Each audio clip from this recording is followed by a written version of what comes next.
हूं अभिषेक और आज हम बात करेंगे गेमिंग लैपटॉप्स के बारे में। और 50,000 के अंदर अगर आपने गेमिंग लैपटॉप लेना है तो क्या क्या चीजें आपको ध्यान में रखने चाहिए उस लैपटॉप को खरीदने से पहले, और सारी चीजों के बारे में हम बात करेंगे। तो ये वीडियो थोड़ा सा लंबा हो सकता है, लेकिन इंपॉर्टेंट चीजें आपको बताएंगे जिसके बेसिस पे आप डिसाइड कर सकते हैं कि आपने कौन सा गेमिंग लैपटॉप किस ब्रांड का लेना है। तो यहां पे सबसे इंपॉर्टेंट चीज जो आ जाती है गेमिंग लैपटॉप को डिसाइड करने में, वो आ जाती है ब्रांड वैल्यू। और ब्रांड वैल्यू बहुत इंपॉर्टेंट है, क्योंकि अगर मान लीजिए कि आपको एक पर्टिकुलर ब्रांड वैल्यू के प्रोडक्ट्स का फीडबैक अच्छा मिला है, आप अपने दोस्तों से कंसल्ट कर सकते हैं, उन लोगों से कंसल्ट कर सकते हैं जिनके पास गेमिंग लैपटॉप है। तो यहां पे कुछ सजेशन मेरे पास हैं और कुछ अपने पर्सनल एक्सपीरियंस के हिसाब से मैं ब्रांड वैल्यू के अंदर आपको कुछ कंपनीज के नाम बता रहा हूं। लेकिन जरूरी नहीं है कि आप इन्हीं कंपनीज के लैपटॉप लें, लेकिन ये कुछ नाम ऐसे हैं जो कि मैं पूरी तरह से कंफर्म करके आपको बता सकता हूं, क्योंकि मैंने इनके गेमिंग लैपटॉप टेस्ट किए हैं, रिव्यू किए हैं या फिर यूज किए हैं। तो ब्रांड वैल्यू के हिसाब से सबसे अच्छी ब्रांड वैल्यू आपको गेमिंग लैपटॉप में जो है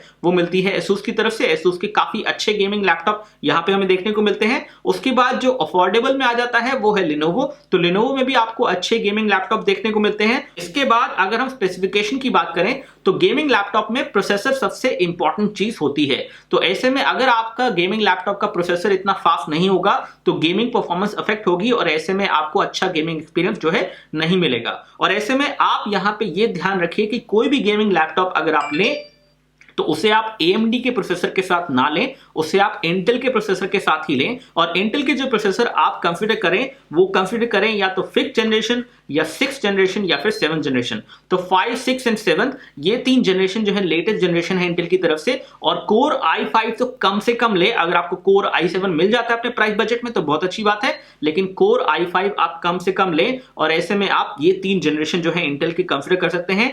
AMD यहां पे आप कंसीडर मत कीजिए, क्योंकि AMD के प्रोसेसर इतना ज्यादा फ्रीक्वेंटली अपडेट नहीं होते हैं, और वो मैं आपको रिकमेंड नहीं करूंगा कि आप कोई गेमिंग लैपटॉप लें जिसमें आपको AMD का प्रोसेसर मिलता है। और प्रोसेसर बहुत ही इंपॉर्टेंट चीज है, तो ये चीज आप हमेशा ध्यान रखें। इसके बाद आती है GPU की बात। तो GPU में यहां पे 2 तरह के GPU आपको देखने को मिलेंगे जो कि गेमिंग लैपटॉप में होते हैं। एक है NVIDIA की तरफ से और दूसरे हैं AMD ATI Radeon। तो AMD ATI Radeon के ग्राफिक कार्ड जो है अच्छे हैं, कोई बुरे नहीं है। NVIDIA के जो ग्राफिक कार्ड आपको 50,000 तक में मिल सकते हैं मैक्सिमम, वो मिल सकता है आपको 940MX या फिर 940M। तो 940M जो है बेसिकली थोड़ा सा लोअर क्लॉक्ड है, 940MX थोड़ा हायर क्लॉक्ड है फ्रीक्वेंसी के हिसाब से। और ऐसे में अगर आपका GPU या ग्राफिक कार्ड जो आप ले रहे हैं अपने गेमिंग लैपटॉप में जो इनबिल्ट आ रहा है, उसकी जितनी ज्यादा हाई फ्रीक्वेंसी होगी जिसपे वो क्लॉक्ड होगा, उतनी अच्छी परफॉर्मेंस जो है ग्राफिक्स की आपको देखने को मिलेगी।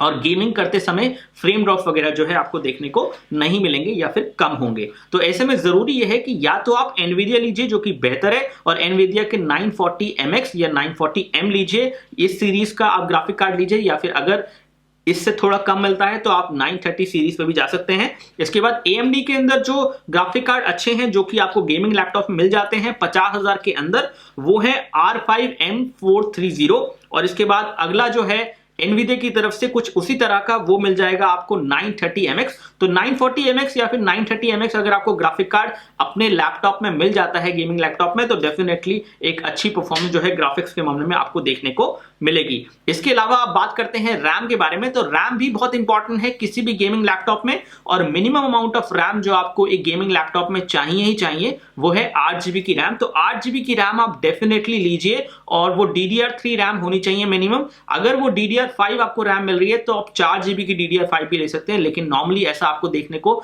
शायद नहीं मिलेगा। तो 8GB की मिनिमम रैम आप लीजिए अपने गेमिंग लैपटॉप में, इससे पहले कि आप कोई भी गेमिंग लैपटॉप डिसाइड करें, इतनी तो रैम आपकी होनी ही चाहिए। इसमें आपको DDR4 की रैम भी मिलती है, DDR3 की रैम भी मिलती है। DDR4 की जो रैम है वो थोड़ी सी हायर फ्रीक्वेंसी पे क्लॉक्ड होती है, 2.1 GHz के आसपास, जबकि जो आपकी DDR3 रैम है वो थोड़ी 1800 मेगाहर्ट्ज के आसपास आई थिंक क्लॉक्ड होगी। तो ऐसे में ये जो फ्रीक्वेंसी है ये भी मैटर करती है। तो अगर आपको हायर फ्रीक्वेंसी वाली जो है रैम मिल रही है जो कि हायर फ्रीक्वेंसी पे काम करेगी, उससे डेफिनेटली आपको परफॉर्मेंस जो है अच्छी देखने को मिलेगी। और अगर आप ग्राफिक कार्ड की बात करें तो ग्राफिक कार्ड में भी स्टोरेज होती है, और ऐसे में वो स्टोरेज DDR3 बेसिस पे होती है या फिर DDR5 बेसिस पे होती है। तो उसमें भी एक रैम होती है, अपनी एक इंटरनल स्टोरेज होती है। तो उस केस में अगर आपको 2GB का DDR5 मिल रहा है तो वो इक्विवेलेंट है 4GB की DDR3 रैम के अराउंड। यानी कि अगर आपको एक ग्राफिक कार्ड मिल रहा है NVIDIA का जिसमें आपको 2GB DDR5 मिल रहा है उसमें स्टोरेज, और इसके अलावा अगर आप उसे कंपेयर करेंगे किसी और ग्राफिक कार्ड के साथ जिसमें आपको 4 GB का DDR3 स्टोरेज मिल रही है, तो ऐसे में वो दोनों ही इक्वल है और DDR5 is actually a better technology, a faster technology. So ये सब चीजें आप ध्यान में रख सकते हैं जब भी आप ग्राफिक कार्ड लें। अब ये तो बात रही सारी परफॉर्मेंस की कि किस तरह की परफॉर्मेंस आपको मिलेगी किस तरह के हार्डवेयर के हिसाब से और क्या आप ध्यान में रखें, लेकिन यहां पे एक और चीज इंपॉर्टेंट है, वो है डिस्प्ले। क्योंकि जरूरी नहीं है कि वो गेमिंग लैपटॉप आप एक एक्सटर्नल डिस्प्ले से लगा के गेमिंग करें, वो आप उस लैपटॉप पे भी खेल सकते हैं। तो ऐसे में लैपटॉप का डिस्प्ले कम से कम 15 इंच तो होना चाहिए मेरे हिसाब से, और 15 इंच के डिस्प्ले के साथ आपको ये सारी स्पेसिफिकेशन मिलेंगी। लेकिन अगर आप 14 इंच के डिस्प्ले के साथ जाएंगे तो ऐसे में आपको स्पेसिफिकेशन में कहीं ना कहीं कॉम्प्रोमाइज करना पड़ेगा, या फिर कहीं ना कहीं वो स्पेसिफिकेशन जो है कम होगी ऑटोमेटिकली, क्योंकि फॉर्म फैक्टर जो है उतना नहीं आ पाता है, उतना जो गेमिंग लैपटॉप है वो थोड़ा थिक हो जाता है जब ये सब चीजें उसमें लगाई जाती हैं, ग्राफिक कार्ड और साथ ही साथ अच्छा प्रोसेसर। तो ऐसे में थिक लैपटॉप या फिर थोड़ा बड़ा लैपटॉप वो होने वाला है, तो 15 इंच आपको मिनिमम गेमिंग लैपटॉप लेना चाहिए मेरे हिसाब से। डिस्प्ले की बात करें तो डिस्प्ले फुल एचडी होना ही चाहिए, और ऐसे में डिस्प्ले की क्वालिटी जो है वो देख लीजिए आप कि डिस्प्ले जो है आप एंटी ग्लेयर वाला डिस्प्ले लें, क्योंकि अगर आप गेमिंग करेंगे तो ज्यादा समय तक गेमिंग करते रहेंगे तो ऐसे में आपको आंखों पे ग्लेयर हो सकता है। और अगर आप आईपीएस डिस्प्ले लेंगे तो वो बहुत ही अच्छा रहेगा व्यूइंग एंगल्स के हिसाब से भी और ओवरऑल क्वालिटी के हिसाब से भी। तो फुल एचडी डिस्प्ले जरूरी है, और साथ ही साथ डिस्प्ले जो है एंटी ग्लेयर होना चाहिए, या फिर उस पर आप एंटी ग्लेयर की कोई स्क्रीन लगा लें ताकि आपकी आंखों पे फर्क ना पड़े समय के साथ। अब साउंड भी यहाँ पे इंपॉर्टेंट है, क्योंकि ये गेमिंग लैपटॉप इतना हेवी एंड होता है, इतना हाई एंड होता है, इतना अच्छा हार्डवेयर उसमें लगा होता है कि उसमें साउंड भी अच्छी आनी चाहिए। तो ऐसे में लाउड स्पीकर आप देख लीजिए कि लाउड स्पीकर की लाउडनेस कितनी अच्छी है। जो भी मशीन आप लें उसका एक बार डेमो जरूर ले लें, ऑफलाइन मार्केट में उसका आपको डेमो मिल जाएगा, और आपको अगर वो ऑनलाइन सस्ते में मिलता है लैपटॉप तो आप ऑनलाइन उसे ले सकते हैं बाद में। कीबोर्ड भी यहाँ पे इंपॉर्टेंट है, क्योंकि कीबोर्ड अगर आपको किसी गेमिंग लैपटॉप में चाहिए तो अच्छी क्वालिटी का ही चाहिए। ऐसे में डेल एलियनवेयर में अच्छे कीबोर्ड देखने को मिलते हैं, लिनोवो के भी कुछ गेमिंग लैपटॉप में अच्छे कीबोर्ड देखने को मिलते हैं क्योंकि वो डिजाइन है। तो अगर आपका लैपटॉप जो है एक्चुअली गेमर्स के लिए बना है तो ऐसे में आपको अच्छा कीबोर्ड देखने को मिलेगा। कीबोर्ड का ट्रैवल इंपॉर्टेंट है, कीबोर्ड की जो साउंड है वो इंपॉर्टेंट है, और साथ ही साथ लॉन्ग टर्म यूसेज के लिए अगर उस कीबोर्ड के अंदर आपको मैकेनिकल इफेक्ट मिल जाता है या मैकेनिकल कीबोर्ड मिल जाता है तो गेमिंग लैपटॉप तो डेफिनेटली बहुत महंगा हो जाएगा, लेकिन उस केस में वो बेस्ट ऑप्शन है जो आपको मिलता है एक गेमिंग लैपटॉप में अगर आपको मैकेनिकल कीबोर्ड मिलता है। हालांकि 50,000 में आपको ऐसा कुछ नहीं देखने को मिलेगा। इसके बाद एक और चीज है यहाँ पे जो है ट्रैक पैड।